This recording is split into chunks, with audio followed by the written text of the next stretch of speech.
Good morning વિદ્યાર્થી મિત્રો, મારું નામ છે પરમાર વનિતા અને હું તમને આજે પર્યાવરણમાં જળ પ્રદૂષણ વિશે સમજાવીશ. એ પહેલા આપણે વર્ગની હાજરી લઈ લઈએ.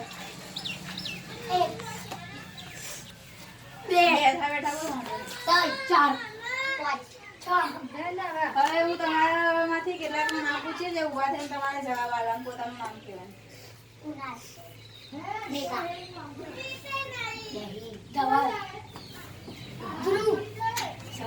તો આજે આપણે અભ્યાસ કરીશું જળ પ્રદૂષણ વિશે. તો આપણે શાંતિથી સાંભળીશું.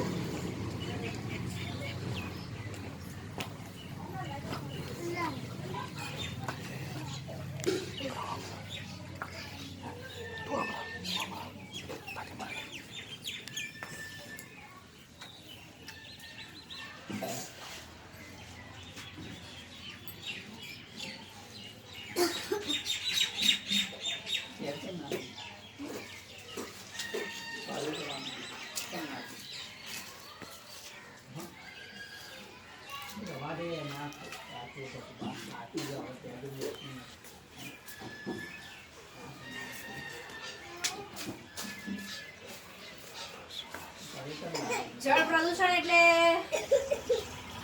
જોઈએ તો આપણે પર્યાવરણને આપણે વિશ્વ પર્યાવરણ દિવસ ક્યારે ઉજવવામાં આવે છે? કોઈને ખબર? તમારે ભણવામાં આવતું હશે. વિશ્વ પર્યાવરણ દિવસ 5મી જૂનના દિવસે વિશ્વ પર્યાવરણ દિવસ ઉજવવામાં આવે છે. બરાબર, યાદ રાખજો. પછી આપણી આજુબાજુના વાતાવરણને શું કહેવામાં આવે છે? સીધો બેસ. આપણી આજુબાજુના વાતાવરણને શું કહેવામાં આવે છે? જે આપણો ટોપિક છે એ જે તમને નહીં ખબર? પર્યાવરણ. આપણે આજુબાજુના વાતાવરણને પર્યાવરણ કહેવામાં આવે છે. પર્યાવરણ દ્વારા આપણને શું પ્રાપ્ત થાય છે?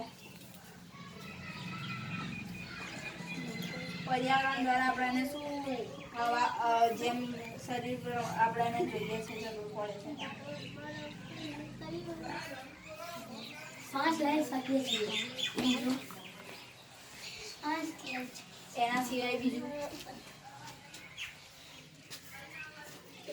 પર્યાવરણ દ્વારા આપણને હવા મળે છે, પાણી, ફળ, ફૂલ વગેરે પર્યાવરણ દ્વારા આપણને મળે છે. પર્યાવરણ એટલે શું, કોઈ કહે છે?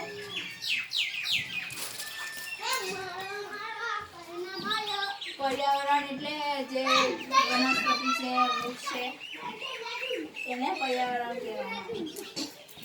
પર્યાવરણમાં આપણે જોઈએ તો પર્યાવરણ દ્વારા આપણને કયા કયા બીજા પ્રદૂષણો જોવા મળે છે? પર્યાવરણ દ્વારા જળ પ્રદૂષણ છે, એના સિવાય બીજા પ્રદૂષણો કયા કયા છે? રોજિંદા જીવનમાં કેટલાય બધું સાંભળતા હશો.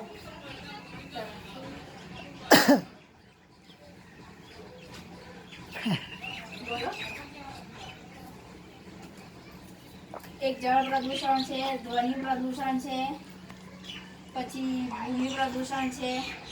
એમાં આપણે આજે જળ પ્રદૂષણ વિશે અભ્યાસ કરીશું. સ્ટોપ કરો છો. 5મી જૂનના દિવસે ઉજવવામાં આવે છે. સૌથી પહેલા વિશ્વ પર્યાવરણ દિવસ 1972માં ઉજવાયો હતો. સૌથી પહેલી શરૂઆત 1972માં વિશ્વ પર્યાવરણ દિવસની થઈ હતી.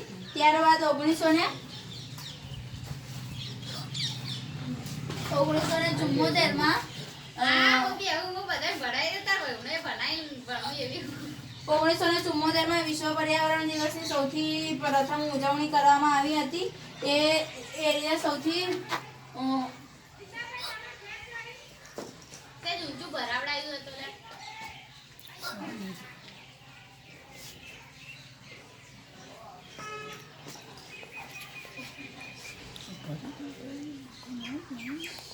સ્વીડનની રાજધાની સ્ટોકહોમમાં સૌથી પ્રથમ વખત વિશ્વ પર્યાવરણ દિવસની ઉજવણી કરવામાં આવી હતી અને એમાં 119 દેશોએ ભાગ લીધો હતો.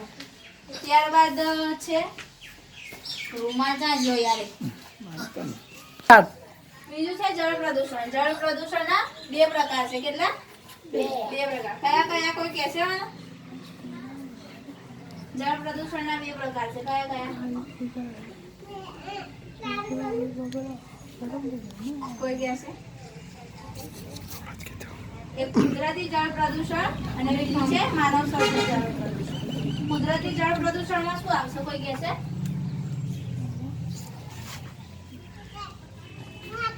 કુદરતી જળ પ્રદૂષણ એટલે શું?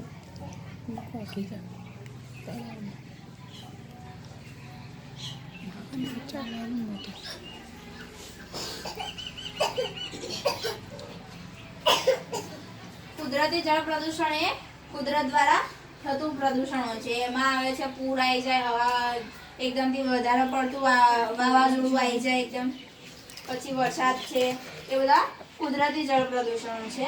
અને માનવ સર્જિત એ માનવો દ્વારા થાય છે. જેમ કે જોતા આપણે જોઈએ છે કે નદીમાં બધું કચરો ને બધું નાખતા હોય છે આપણે, પછી આ બધી મિલો છે, મિલો દ્વારા નીકળતો ધુમાડો, એ બધું માનવ સર્જિત પ્રદૂષણમાં આવે છે.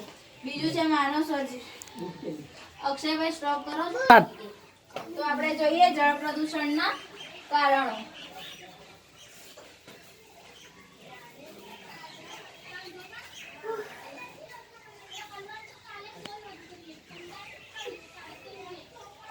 જળ પ્રદૂષણના કારણો એ કઈ રીતે થાય? તો દરિયાઈ જીવો દ્વારા, માનવ સર્જિત દ્વારા, પછી મિલો દ્વારા થાય છે. તે જેના દ્વારા જળ પ્રદૂષણ થાય છે. જેમ કે આપણે જોઈએ બધું મિલોનું પાણી નદીમાં, તળાવમાં જાય છે, એના કારણે આપણે એ પાણી આપણે પીવામાં લઈએ તો એના દ્વારા આપણને જળ પ્રદૂષણ થાય છે અને બીજા બી અલગ અલગ રોગો થવાની શક્યતા રહે છે.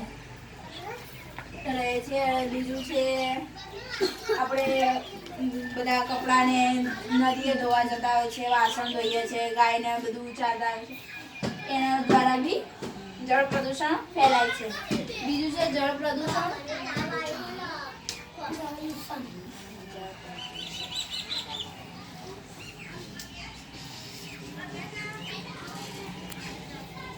જળ પ્રદૂષણમાં નિયંત્રણ.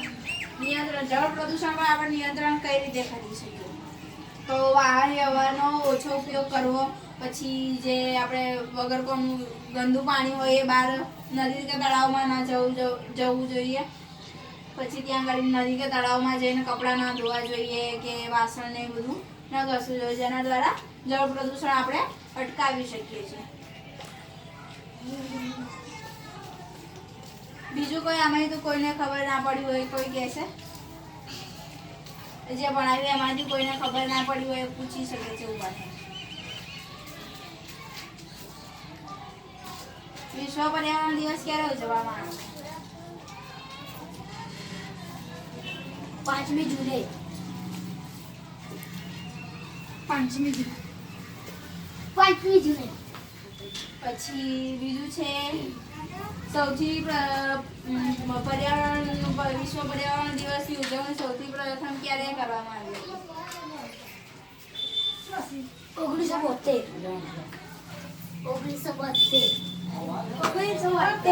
અને સૌ પ્રથમ વિશ્વ ઉજવણી ક્યારે થઈ હતી?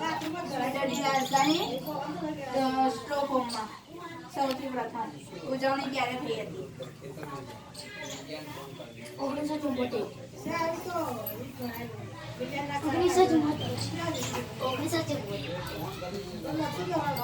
આપણે સમજ્યા. તો આપણે હવે હું તમને કેટલાક સવાલો પૂછીશ, તો એના તમારે ઊભા થઈને જવાબ આપવાના રહેશે.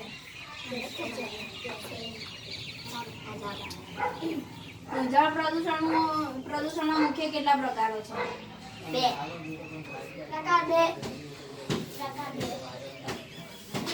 2 પ્રકાર છે. જળ પ્રદૂષણના મુખ્ય 2 પ્રકારો છે.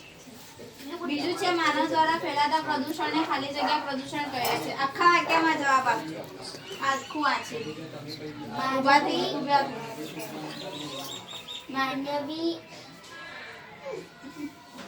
માનવી દ્વારા ફેલાતા પ્રદૂષણને ખાલી જગ્યા પ્રદૂષણ કહે છે. માનવ સર્જિત. માનવ માનવી દ્વારા ફેલાતા પ્રદૂષણને માનવ સર્જિત પ્રદૂષણ કહે છે. માનવી હા દ્વારા ફેલાતા પ્રદૂષણ અને માનવ સર્જિત હસવાનું નહીં. માનવી દ્વારા ફેલાતા પ્રદૂષણ. હસવાનું બંધ કરો.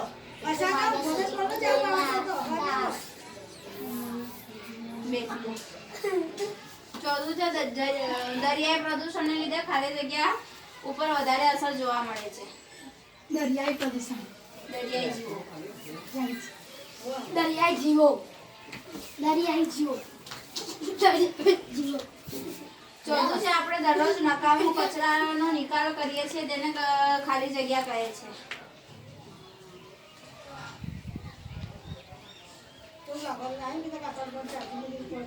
બોલો. ઘન કચરો. ઘન કચરો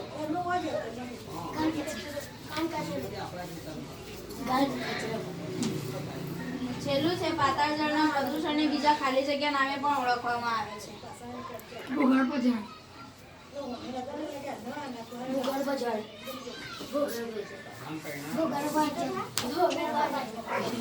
સરસ, તમે મારો શાંતિપૂર્વક પાઠ ભર્યો એના બદલ આભાર તમારો બધાનો. બધા સ્વાધ્યાય લખી લેજો. અક્ષયભાઈ સ્વાધ્યાય લખી લેજો.